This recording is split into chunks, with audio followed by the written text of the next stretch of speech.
Hi, this is Dwight Heck, author of Give a Heck, How to Live Life on Purpose and Not by Accident.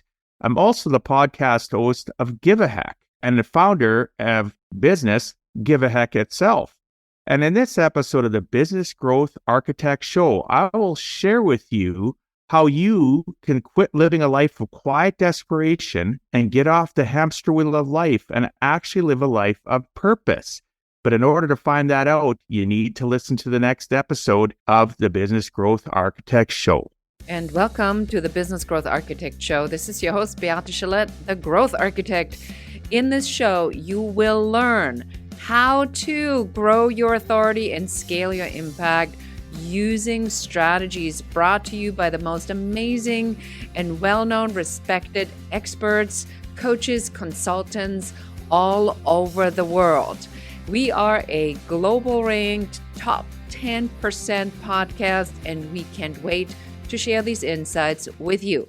And what the heck is going on today? In the house with me today is Dwight Heck. I'm your host, Beate Chalette from the Business Growth Architect Show.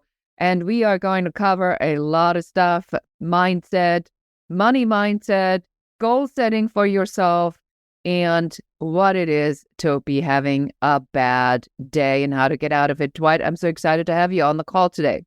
Thanks for inviting me on. I appreciate it. So for somebody who's never heard about you or this first time they meet you, will you please introduce yourself and what is it that you do? Okay, I live in Canada. For those that are listening, sometimes that can be important where you're located. Born and raised in Canada. I am now in my 50s. I have 5 adult children that I raised as a single dad, 5 grandkids.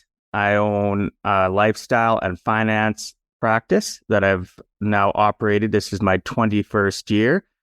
I utilize my practice to help people live life on purpose and not by accident. It's not your traditional financial practice where you're just sitting down with somebody and talking about numbers and then a transaction occurs. It's about digging into the depths of what caused people to get in the circumstances they are in. And usually it starts with their origin. It works up to where they are today to help them get to a point where they have some understanding so that they don't fall back into the hamster wheel of life, which many do once they sit down with somebody financially, get some stuff in order. They fall off the tracks, unfortunately. So that's what I've been doing now for 21 years. And in the last few years, I created my Give a Heck brand, my book, and my podcast to highlight and bring other people that do similar things in other, sectors. It doesn't necessarily have to be finance, to help people level up and live their purposeful life as well. Excellent. So one of the things when we had our first conversation that really stood out to me was your thought process around having a bad day. So I come to you and I said, gosh, I've been having a lot of really bad days lately. And now the first thing you're going to say to me is what? When people say that to me, I look at them and I actually ask them first, can you tell me exactly what's been going on? Because I have to understand a pattern of their thought process. I can't just jump into trying to give them tools to deal with those bad days. I talk to them and find out again what's going on with them. And then I start reframing it. So I might not go into how they should change their associations of what they do during the day so that they can climb out of those bad moments. So for an example, if somebody says to me, well, it's 2:00 in the afternoon and they're just puking all over everybody. And I'll ask them what's going on and they'll tell me, well, this has been going on for, months, years. And I'll ask them, well, have you thought of it a different way? And I say it in a very calm way because our mannerisms and our tonality are very important when we're dealing with people that are on edge, when they're experiencing anxiety or depression, because you can have bad moments in your life that trigger future or past, or it can be both. And we can get into that another time.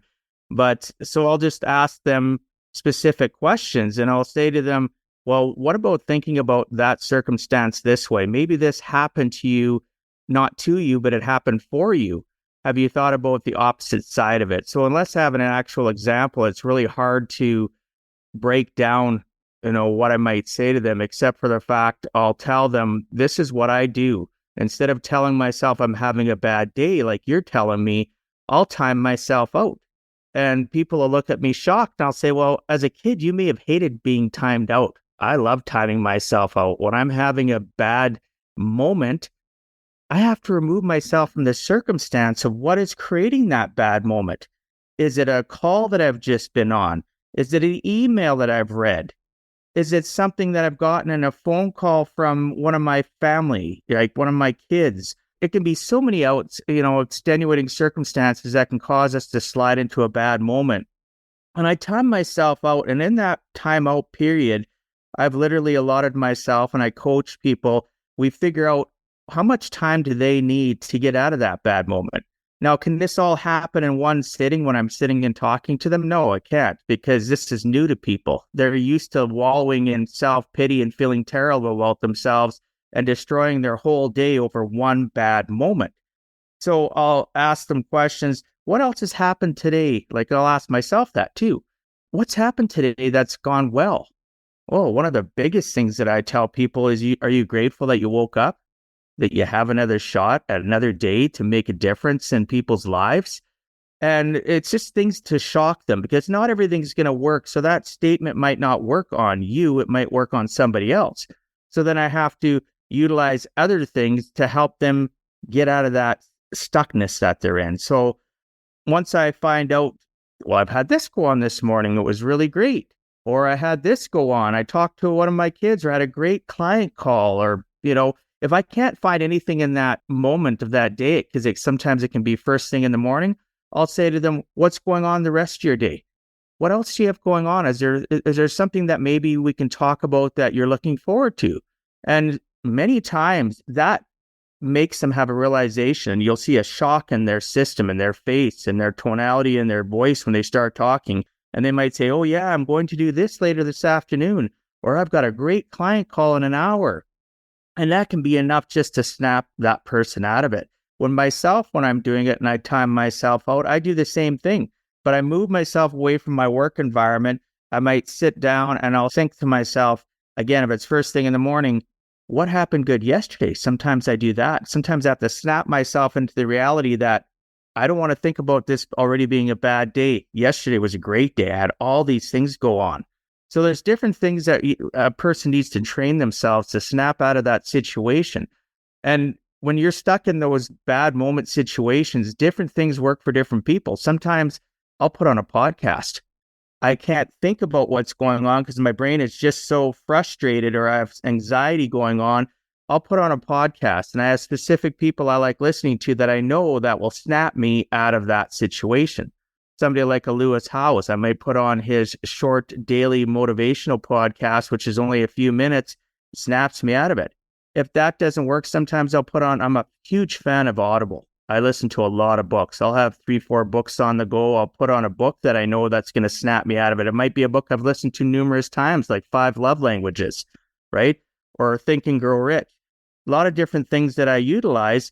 And you know what? Sometimes it can be as simple as just putting on some music.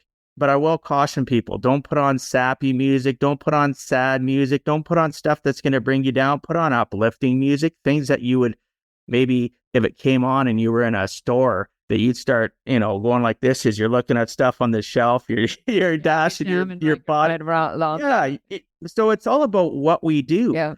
And I've even put on documentaries before, because part of the reason we get stuck in bad days is our associations of not just people, what we watch, listen to, read, right? We gravitate toward things that are going to accentuate our negativity or how we're feeling, instead of finding things that are going to help us climb out of that are going to shock us out of it. And I tell people, you have to give yourself a time frame. I literally set a timer. And I've been doing this. I haven't had a bad day in over 5 years. And literally, I schedule the time on my phone, and I've never had to hit that wall anymore. So my time frame for what it is, I don't hit that wall anymore. I can get out of my funk usually in less than, depending on, it can be severe. Sometimes things just happen. I'm human. It can be 45 minutes, an hour. I used to have a window of 3 hours. I always told myself I'd never have, when I get out of it, I'm always going to say I had a bad moment. I'm never going to have a bad day, because then I'm taking away from all the greatness that life offers in that day. Yeah. So just pointing this out to our beehive, our listeners here, is that the idea here is to say when you get triggered by something, because typically it's a trigger of some sort of, right? And your mind now volunteers these 10,000 thoughts of all the failures you've already had, at some point in your life, and what a loser you are, and how fruitless it is, that the thing that you're trying to do. I think it's so easy to get caught in that. And sometimes, when it happens to me, it's the same thing, Dwight, where I go like, what the heck? It's like, oh, who was thinking about this right now?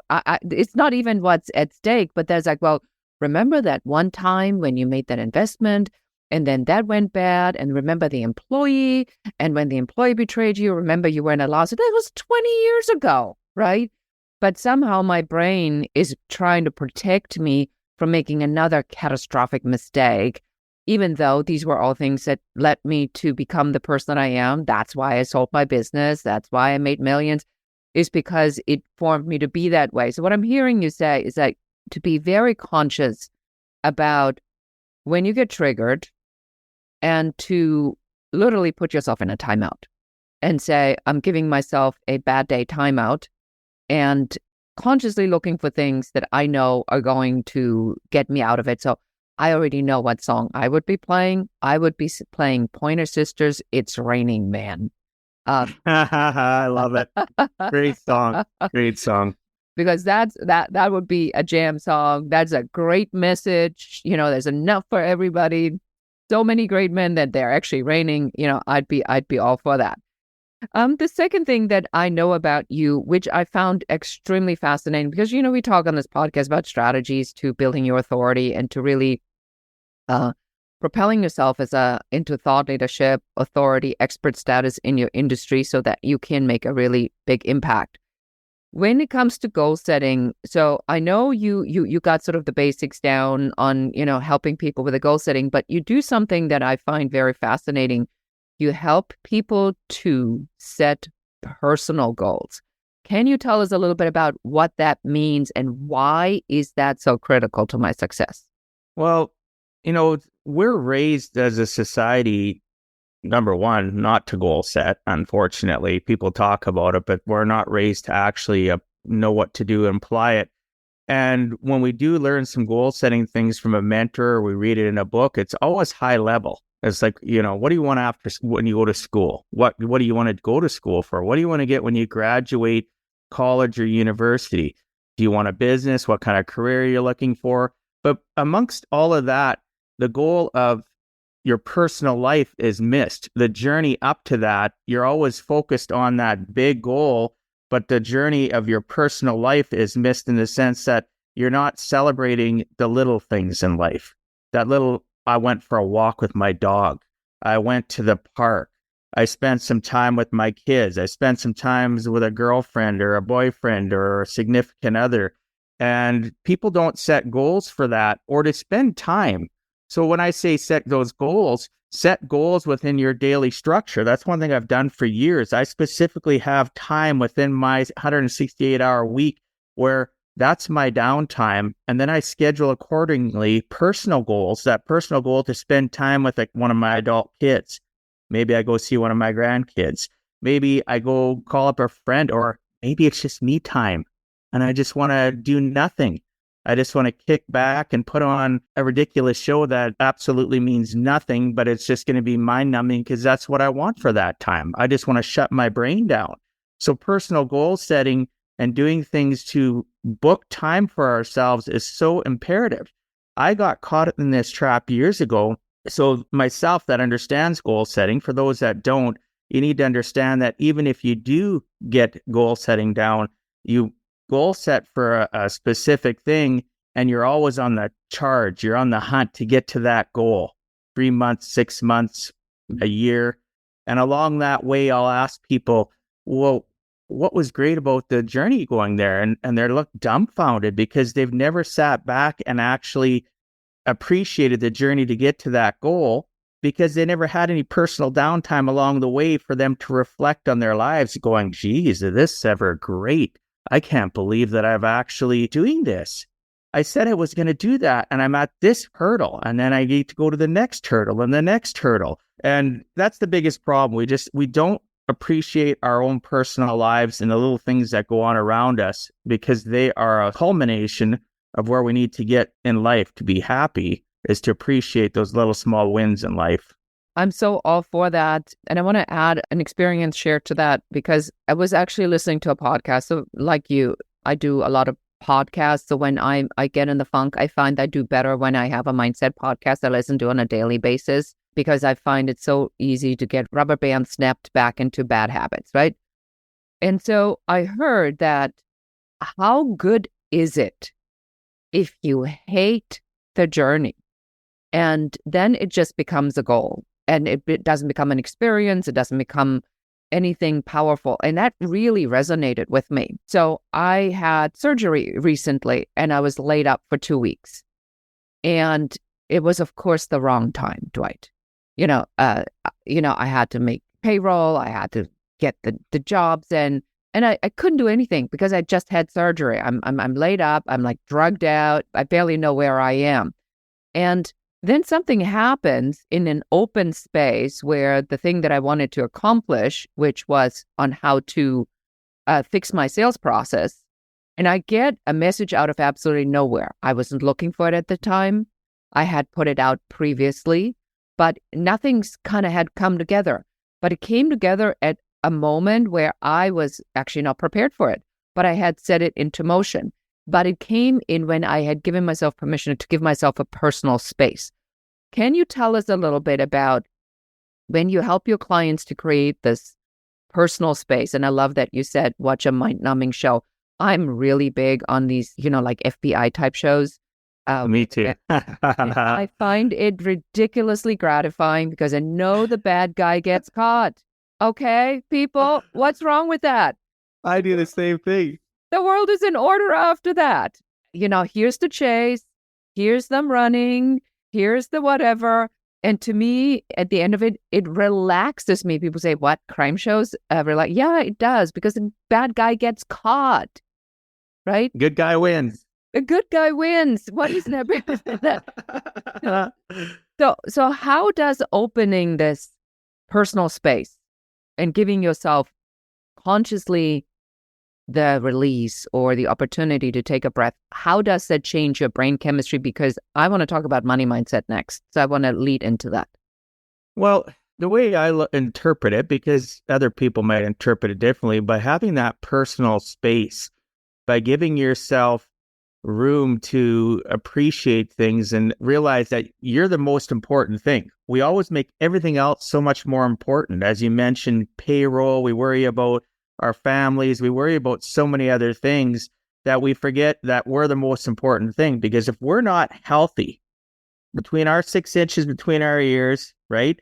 Our mind, our body, our heart, our soul, if we're not actually connected to ourselves, we're doing everybody else a disservice. We're just going along, go to work, go home, get paid. In that mindset, we're not really connected to everybody because we're not personally happy. And that personal space, I find, even if it's only once a week, is so imperative, because we are saying to ourselves, because again, our mind does not know the difference between the truth and a lie.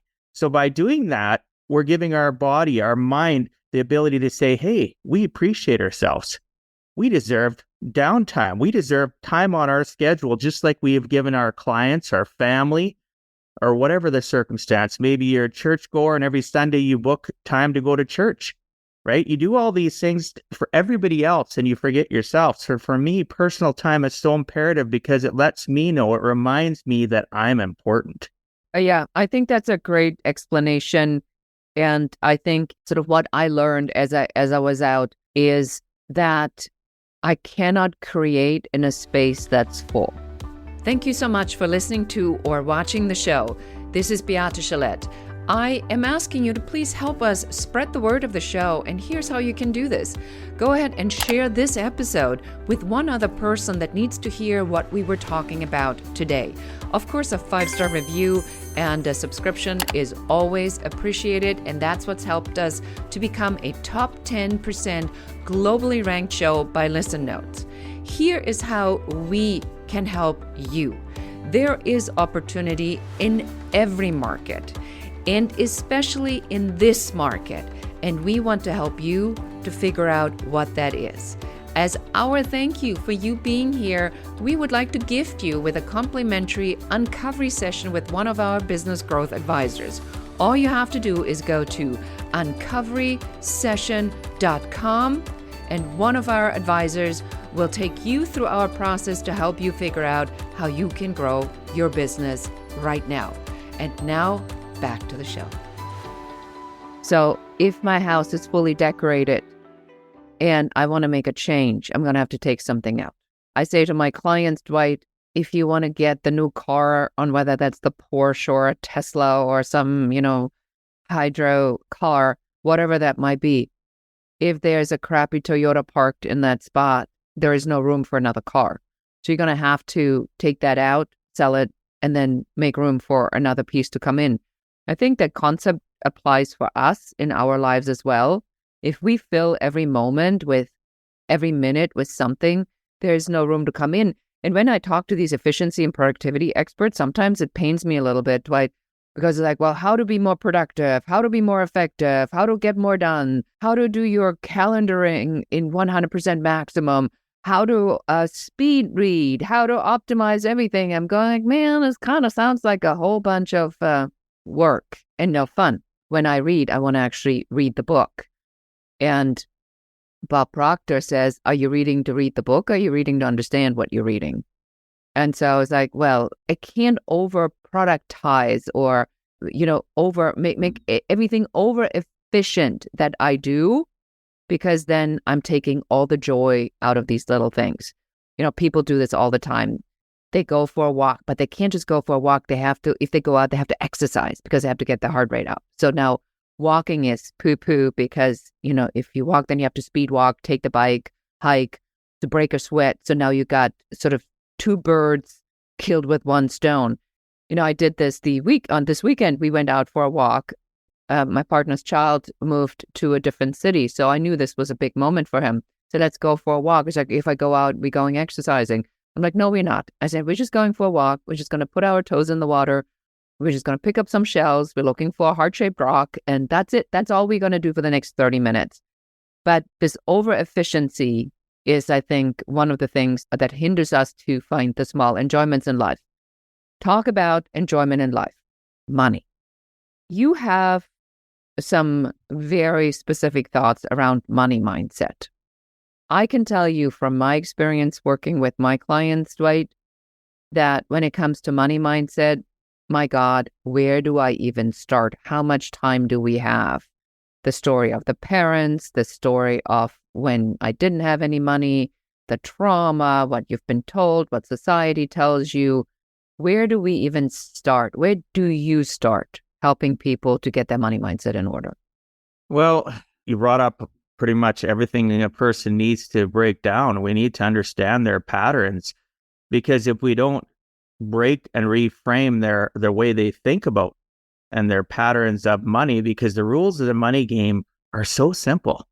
Those listening, hear that again. The rules of the money game are so simple. You bring in $1 and you spend $1.50, and you do that consistently, you're in debt. You're going to be in trouble. You're going to live that mindset of quiet desperation that I lived for years as a single parent, where I literally would go to bed at night in quiet desperation, worried about the fact that I was spending $1.50, only had $1, and I'd wake up in the same way. And it all started by that very simplistic thing. Well, what did I want? Well, when I goal set with people, guess what one of the number one goals is? Get out of debt. Understand if I'm going to have money to go on a vacation. Just simple things like that. So right within that thought process, budgeting is so key. Something that is so simplistic. I'm not talking about, for your listeners, that you take an envelope like many people do and they write down utilities, mortgage, car payment, and at the end they got a total of whatever, and they're bringing in this amount of money. Oh, wait a minute. Most people don't even know how much money they're bringing in. They auto deposits nowadays into their bank account, and they go to the store and they go and, oh, I got $500. I want something that's $400. They've got nothing budgeted, and next week they have a payment for their vehicle coming out that's $500. Guess what happens? Now they run out of month. Their money ran out before the end of the month. They slip into quiet desperation because it wasn't budgeted to understand when the bills are coming out, that they have this amount of money coming in. They've goal setted that they want a vacation. They want to also get out of debt. Well, guess what? That takes very simplistic planning based on your numbers. What am I bringing in? Oh my goodness, I got this amount coming in. I got this amount of debts every month. Do I understand the difference between a need and a want? I think you and I talked a little bit about that in our prior conversation. I started with my kids at a very young age. It was an epiphany for me. I got into the finance industry 21 years ago, and I had somebody say to me, hey, do you know the difference between a need and a want? And I was like, what? Need and a want? What are you talking about? And they broke it down very specifically. I still remember the example. If your car breaks down and you need to go 20 miles to go to work, is that a need or a want to put that on a credit card if you have no extra money and the only thing you have access to is credit or overdraft? Is that a need or a want? Well, that's a need, because if I don't make it to my job, I'm not going to make money. Yeah. Right. Exactly. Now that same car, you decide that the stereo, when it's not the greatest, but you want to put in a nice stereo, something just killer, right? Yet you know that you have no money and you're thinking about putting it on a credit card. Is that a need or a want? That's a want. And that does not go into your daily or monthly budget. It just does not. Now, you can put that as a goal.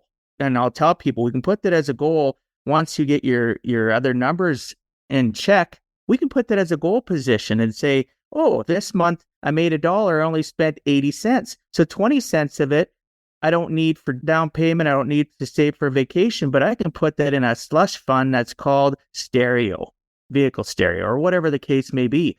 But it always focuses back to living life on purpose, and not being on that hamster wheel of life involves writing your numbers down.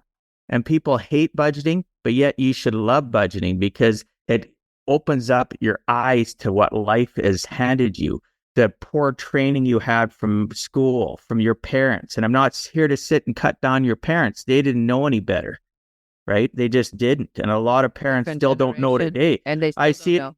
Yeah, I see it with the senior clients I sit down with. I sat one down with one here about 2-3 weeks ago. They're hitting retirement. They've been my clients for 18 years. They finally agreed last month to start budgeting with me. So not everybody jumps on the budgeting train or understanding that. And I do that free for my clients that are local to me as part of the service I give them. We go through all their stuff for me to have to tell them, sorry, you can't retire. My mother, World War II generation, she's so interesting about this. She can tell me to the cent how much more tomatoes are now than pre-pandemic.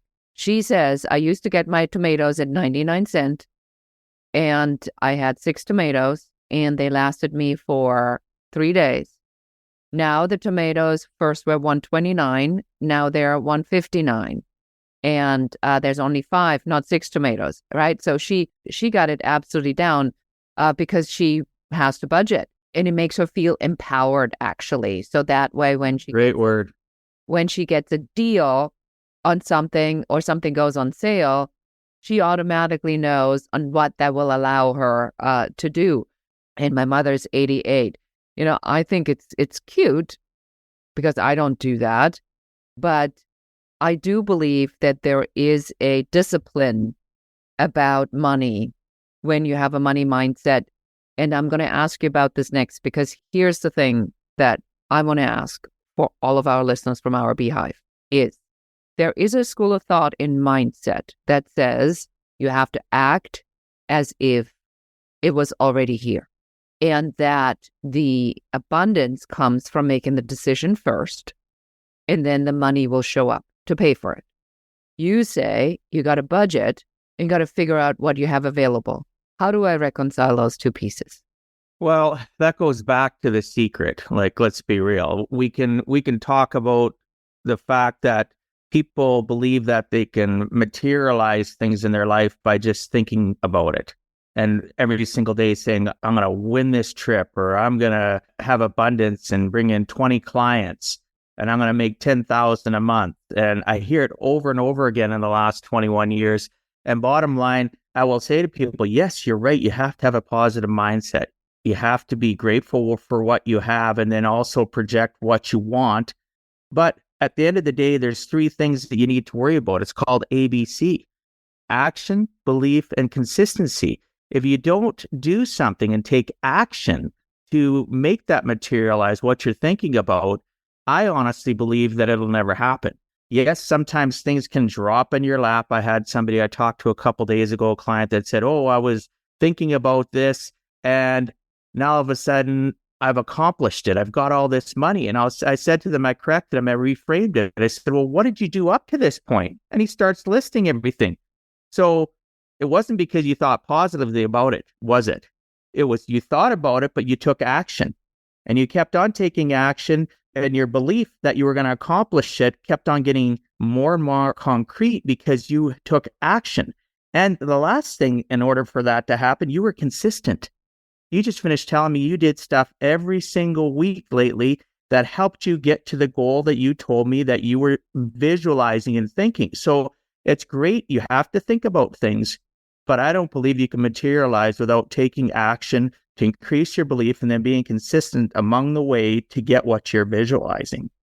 I'm so glad that you made that clarification, because I think that specifically The Secret, when it first came out, did a big disservice to a lot of people because they thought that sitting on the couch and eating potato chips, watching television shows, and then ever in between on the commercials going like, I'm rich, I'm rich, I'm rich, was going to make things happen. That there is this element of making the decision by setting the goal, which we talked about, then understanding the mindset piece about wanting to get there, and then putting in the action in place to get there. Because if you say, I'm going to grow my business, there's only a number of ways you can grow your business. You're either going to have more products or services, or you're going to find more clients, or you're going to increase your prices. So other than that, they're really, so you're going to have to do one or the other, but you can't continue to do the same thing you've always done and then think that the formula that got you here, it's a formula that's going to change it. So I'm glad that you said that. I do also believe that the starting point, the realization of this is where I am today, I'm overspending, I am not realistic about the money that I have, I'm going to have a plan to get there. I'm going to take a loan for $20,000 so I can hire the salesperson that's going to last me, for 20 grand. I can figure this out for 6 months. That's the investment I'm making, because I know that if I can in 6 months, put the 20 grand down, that I should be making a lot more money, because then the salesperson can, follow up on all these things that are falling through the cracks. And I have like 100 opportunities sitting there. But you have to have the data available to look at and then know what you need to be taking action on. Is there anything you want to add to that? Because I know that this money mindset thing is your sweet spot. I think one of the biggest things that people have to understand, and it is a sweet spot for me, is don't go into understanding the rules of the money game for anybody else but yourself. You have to be the willing between, I always talk about it, the 6 inches between your ears is your brain. You have to be telling yourself, this is what I want. I'm tired of being on the hamster wheel of life. I'm tired of not understanding the rules of life, which is money. It's all money related. Like, let's be real. Everything that we do in life is tied in some way, shape, or form to money. Even love for somebody. People's definition of happiness. I can't be happy unless I have X amount of money. Yet they went for a walk, like you and your partner went and looked for shells and, looked for a heart-shaped rock. Whatever the case may be, you defined your happiness and it wasn't tied to money because you wanted to. But majority of the population gets stuck in that rut, that everything is financially based and they're not really willing to go through the hurt and the pain of admitting, like that couple I talked about. It was painful. I was with them for 4 hours. 4 hours I was with them. It was painful to watch the look on their face. and the animosity between one another, because everybody wants to blame everybody else instead of taking ownership themselves and be willing to understand, I got myself here. That is the thing that is so sensitive for me, is getting people to admit. And that's one thing I talk about in my book. Like, honestly, you're never too late to give a heck about your life. Just admit that you need help, and then surround yourself with good people, mentors, coaches that can help you get there. And if you are adverse to that, there's so many good books that'll help you initially be willing and admit that you can achieve things in your life. And this is the first baby step you take.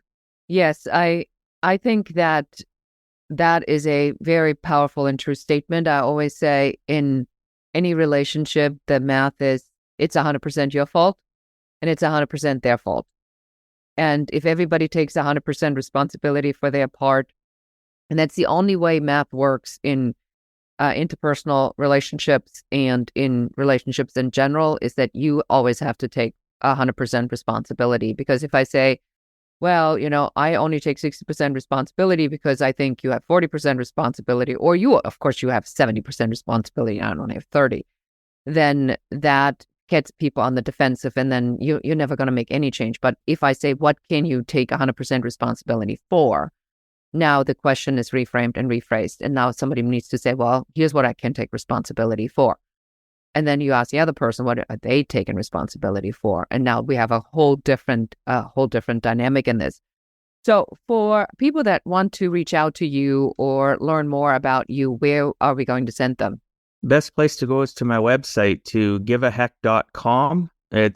Everything's in there. You can find out about my education practice, my speaking, my podcast, my book. Everything's there. There's a contact button where you can book a call with me, a free call, where we can actually have a video call and chat and see how I can help you out. It doesn't matter if you're in my country or in my city. I can help you learn the rules of the money game, to goal set, to budget, to learn the difference between what a need and a want is, because that is one of the stickiest things for people, is just to have the realization that all these things they were taught or believed maybe aren't right. Maybe there's ways that you have been living your life that is right, and we can fine tune them, or maybe we need to throw them all out with the bathwater and start over. I like that a lot, is examining your belief systems. So Dwight, thank you so much for being on the show. This was very enlightening and powerful. So thank you so much for your time and for sharing your wisdom with the Beehive. You're welcome. I appreciate being on and being able to share some information that hopefully can help people learn how to give a heck about their circumstances and their journey going forward in life. Wonderful. Well, thank you so much. So there you have it. This was another episode with the Business Growth Architect. Until next time, and goodbye. Thank you for listening to or watching this episode. We are so grateful that you are here. That's what is our passion. That's what lights us up. We're here to share strategies because that's what we're super excited about. Let us help you find the right strategy in this market, the strategy, the opportunity that will help you to grow your authority and scale your impact. Simply go to uncoverysession.com and get your session on the books with one of our business growth advisors so that you can get very clear what your very next step should be to grow your business. Please subscribe to the show now so that you'll never miss another episode. Episodes are dropping every Monday. Again, this is Beate Schlett, the Growth Architect, and I thank you so much for being here, and goodbye.